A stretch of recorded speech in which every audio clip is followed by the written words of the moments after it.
Welcome to A Shock in the Dark. I'm the narrator on this road trip around the United States, following your stories wherever they may lead. And this week, I didn't have very far to drive from my base in Tucson. After an awesome couple of days in Tombstone, thanks to my new friend Lori, the author of the letter in the last episode, and after getting some sleep in Tucson, tonight I find myself in one of the coolest looking places I've been to since I had my own weird paranormal experience in Jerome a few episodes ago.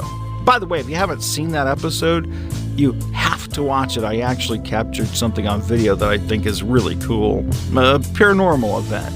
It's small. It's not a very exciting paranormal event, but a paranormal event on video nonetheless. But tonight, I'm in Bisbee, Arizona, origin of this episode's letter from someone I actually just met as I was checking into the hotel where I'm staying this week, because he works here. His name is Simon, and I received his letter maybe 3 or 4 weeks ago, and here's what he said.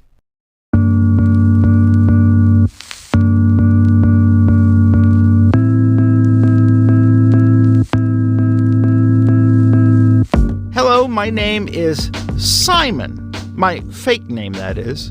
I'm the night auditor at a hotel here in Bisbee, Arizona. The hotel where I work is haunted.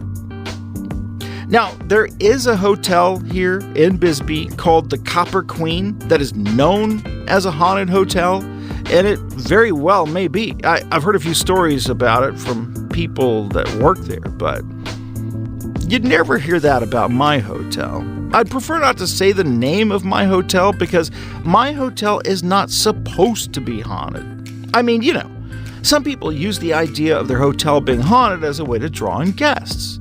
My owner, the owner of the hotel where I work, is absolutely against that idea. Every time a guest has reported activity in one of the rooms, we're supposed to downplay it or even come up with an excuse as to why it happened. Oh, what's that? You heard voices in your room all night?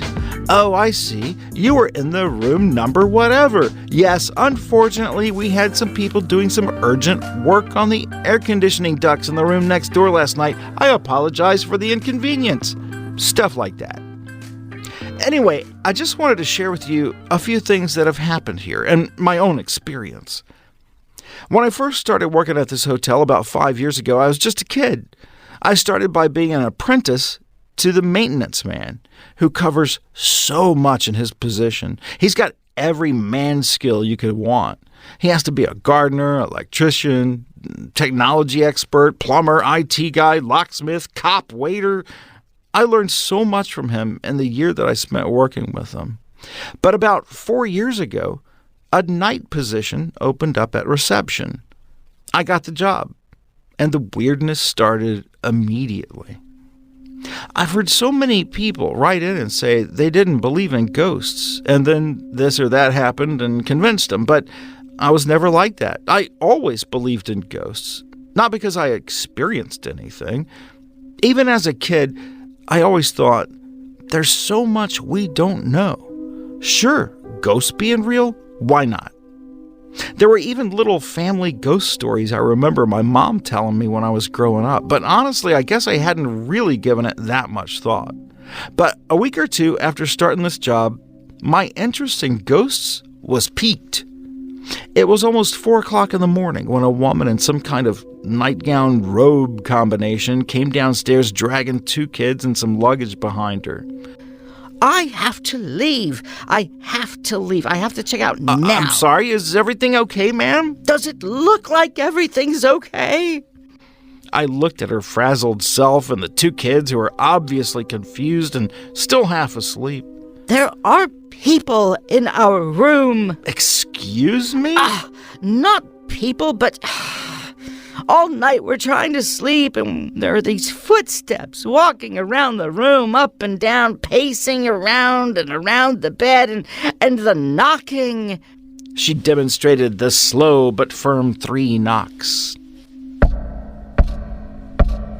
They're knocking on the door, and I go and look out the peephole, and nobody's there, but right when I turn around to go back to bed, boom!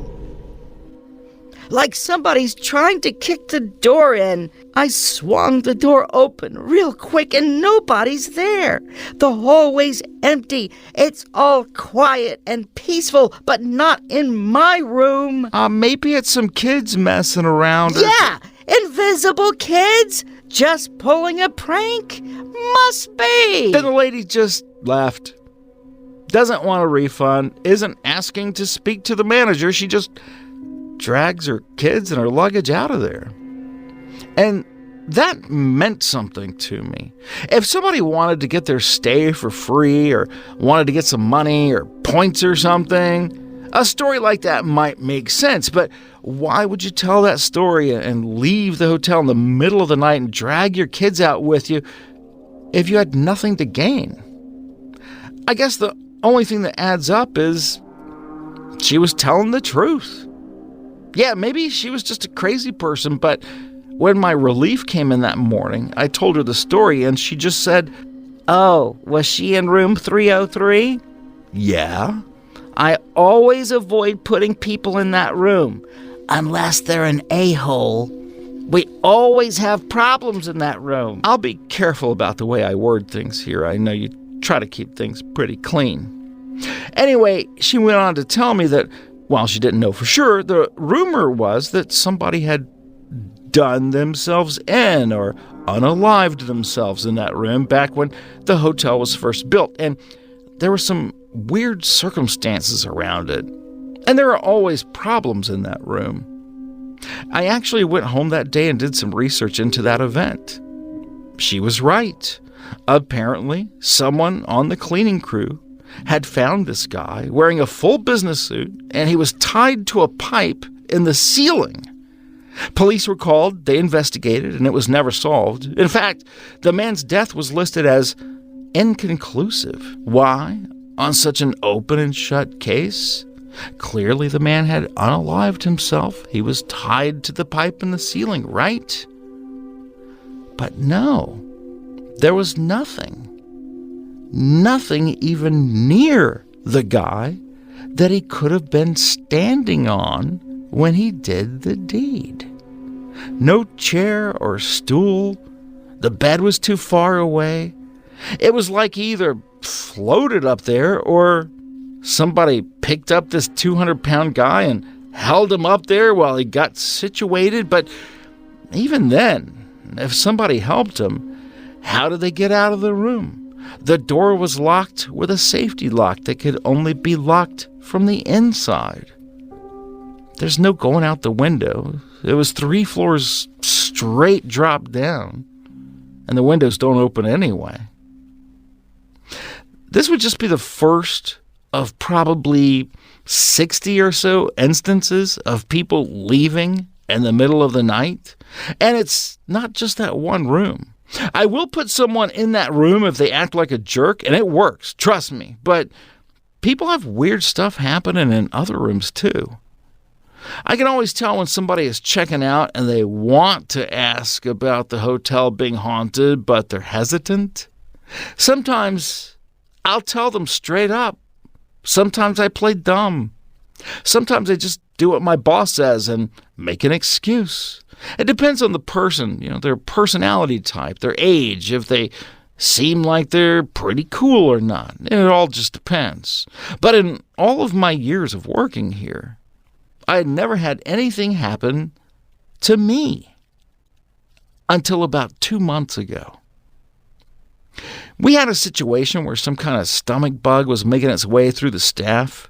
One of our front desk clerks was out sick, and I had been working doubles. At the same time, we had 2 of our cleaning crew call out sick on the same day. And to top it all off, we had a VIP scheduled for an extra early check-in that morning to our best suite. Kind of like a presidential suite type thing. This suite hadn't been cleaned, and along with being exhausted beyond belief, I was really worried that nobody would be in early enough to properly set up the room for the VIP arrival. So I took a calculated risk. I would run up to the room to do what I could do, take the sheets off the bed, wipe off the counters, etc., and run back down to the front desk to make sure no guest needed anything.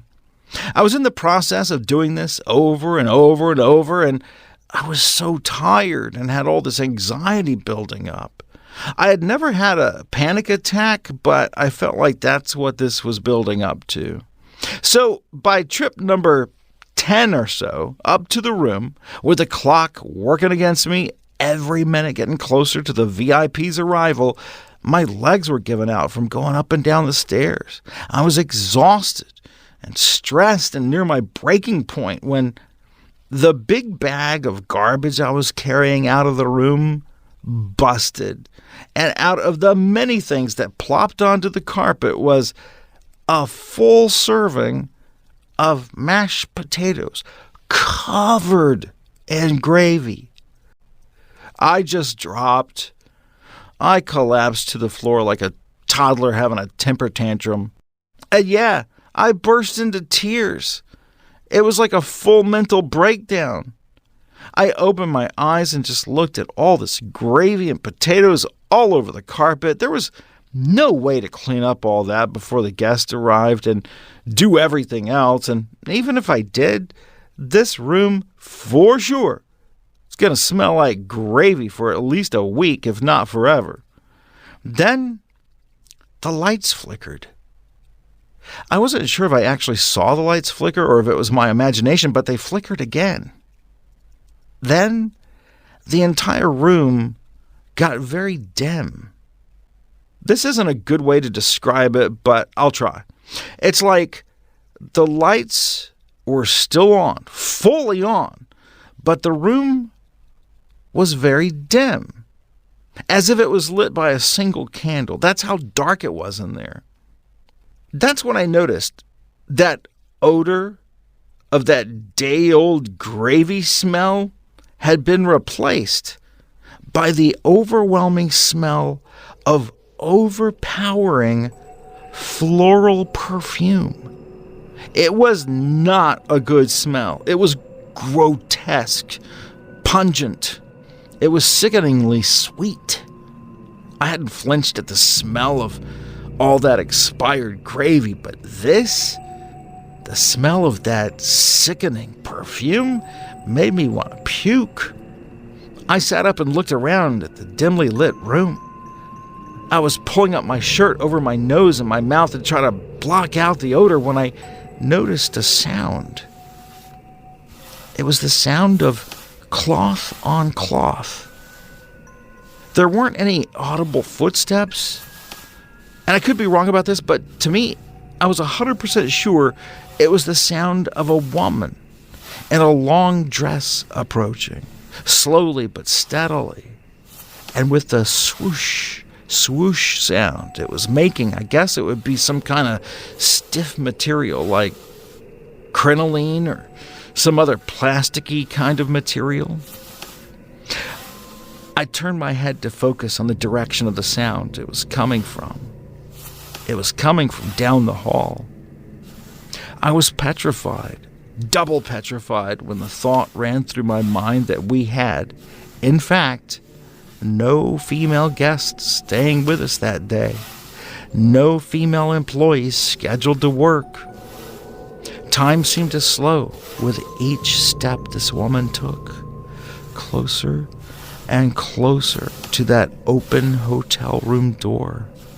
I panicked that much more. I was frozen in fear.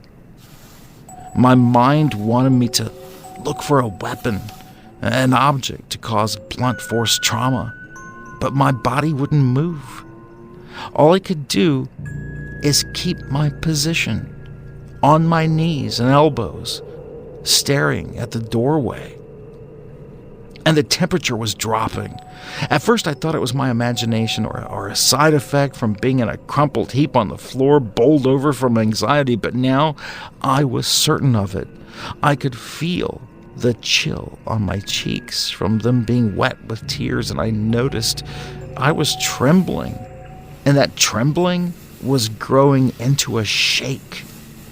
Swoosh, swoosh, that sound.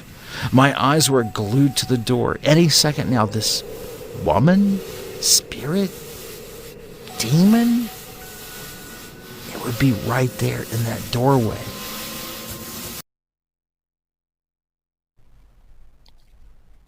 The next thing I knew, somebody was slapping me in the face. I could taste the vomit in my mouth. Simon, stay with me, pal. Simon! What happened? My blurry eyes tried hard to focus on the person slapping my face until finally I recognized that face. It was the owner of the hotel. He explained to me that he had arrived at the hotel early to help prepare the VIP suite for the early check-in. When he didn't see me at the front desk, he went upstairs to the suite. But as he approached the top of the stairs, he saw the Calico Call Girl.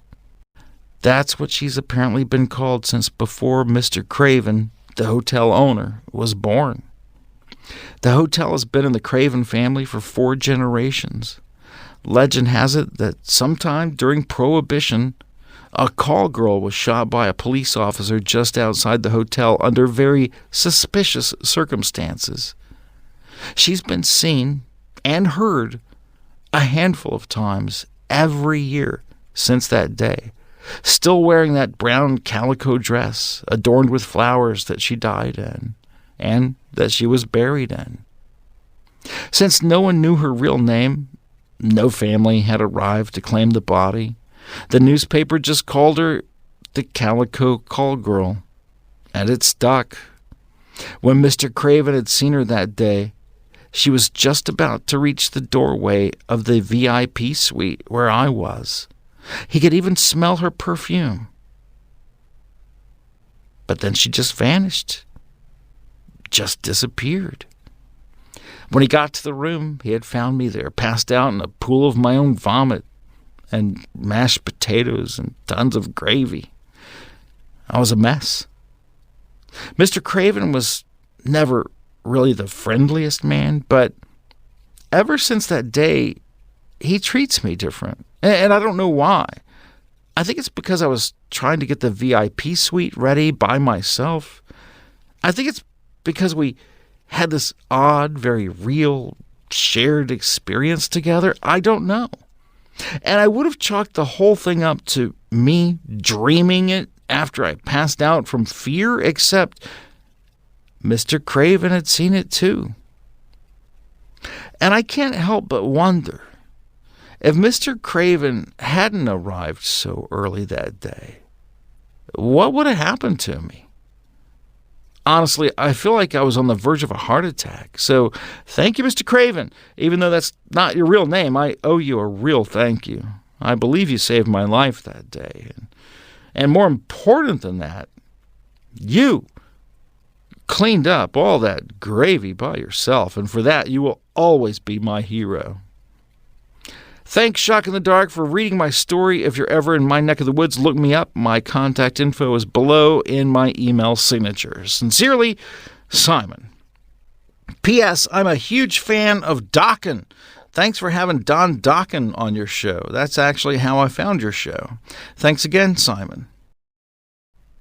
Well, thank you, Simon, for your contribution to the show. I'll actually be seeing you again in about an hour.